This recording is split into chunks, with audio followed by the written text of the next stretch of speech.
आज हम GST software के बारे में देखेंगे। ये स्पेसिफिकली बनाया गया है प्राइवेट सिक्योरिटी एजेंसी के लिए। कई सारे प्रॉब्लम फेस होते हैं जब बिलिंग की बात आती है। एक सबसे बड़ा प्रॉब्लम आता है कि क्लाइंट से कितना पैसा लेना है, उसका रिकॉर्ड हमारे पास नहीं होता।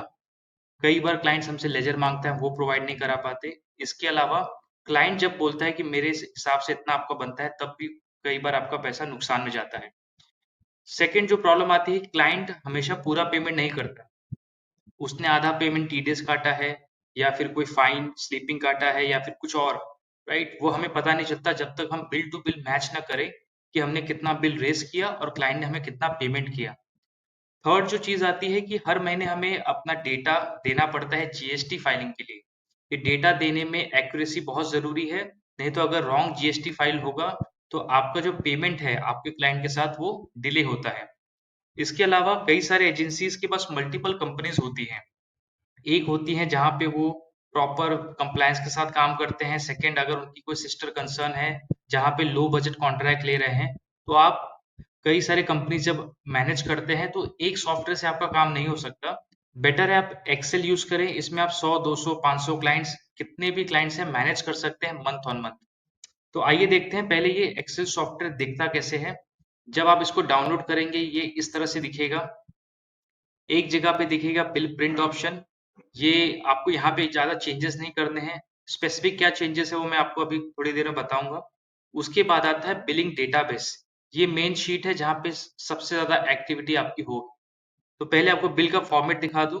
यहाँ पे नाम आएगा, आपके एजेंसी का लोगो, थोड़ा सा डिस्क्रिप्शन अगर आपको यहाँ पे कुछ रखना है, आपका एड्रेस, मोबाइल नंबर।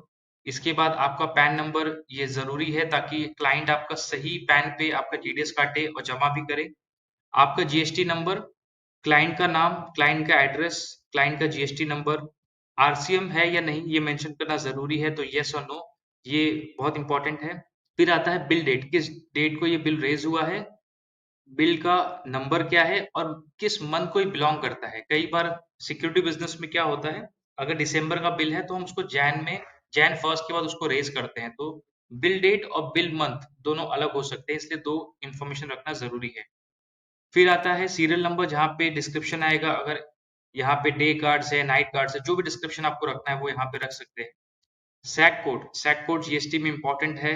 ये बेसिकली बताता है कि जो बिलिंग आप कर रहे हैं वो किस कैटेगरी में आता है। ये जीएसटी फाइलिंग के लिए बहुत इंपॉर्टेंट है। नंबर्स है, number of staff, number of guards आपको मेंशन करना है, यहाँ मेंशन कर सकते हैं। उनकी कितनी ड्यूटी है, क्या रेट है।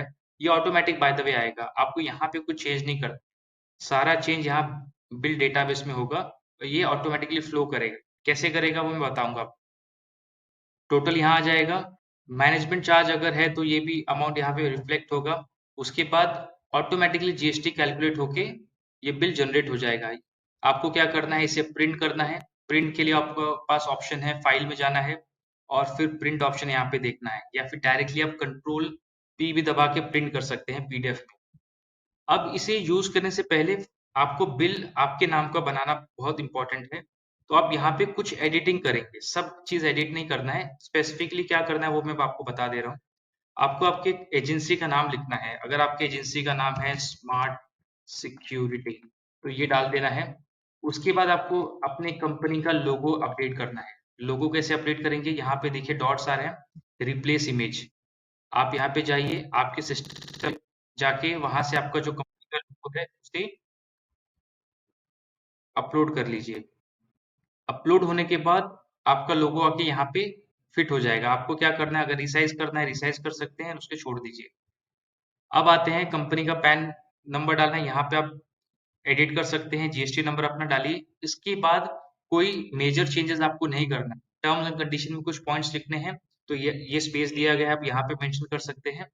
और बाकी सारी चीज अपडेट ऑटोमेटिकली होंगे बेस्ड ऑन आप क्या टैक्स इनवॉइस डालते हैं। राइट, आपको सिर्फ और सिर्फ टैक्स का इनवॉइस नंबर चेंज करना है और सारा चीज ऑटोमेटिकली चेंज हो जाएगा सिस्टम में। मैं आपको एग्जांपल बता रहा हूँ। ये रहा, एक डाला तो जो डेटा होगा बिल डेटाबेस में वो यहाँ पे रिफ्लेक्ट होगा। दो डालेंगे तो बिल नंबर 2 का जो डेटा होगा ऐसे रिफ्लेक्ट ऑटोमेटिकली चेंज होते रहेगा। अब मेन एक्टिविटी आती है बिल डेटाबेस कैसे अपडेट करें। यहाँ पे जो भी इंफॉर्मेशन है उसको टैबुलर फॉर्म में, टेबल के फॉर्म में यहाँ पे दिखाया गया है, तो आप उससे डरिए मत कि बहुत सारे लाइंस हैं। बहुत ही सिंपल वे में इसको समझेंगे। पहले आता है बिल नंबर। बिल नंबर आप यहाँ पे कॉपी करते जाइए। देखिए 1 है, 2, 3, 4, आप यहाँ पे क्या रखेंगे, इसको डायरेक्ट कर देंगे 5। इस तरह से आपका बिल नंबर इंक्रीज होता जाएगा। बिल डेट आ जाएगा, वो आपको डाल देना है। Bill month, number of days, जैसे जैन मंथ है तो जैन में 31 डेज होता है, वो डाल दिया।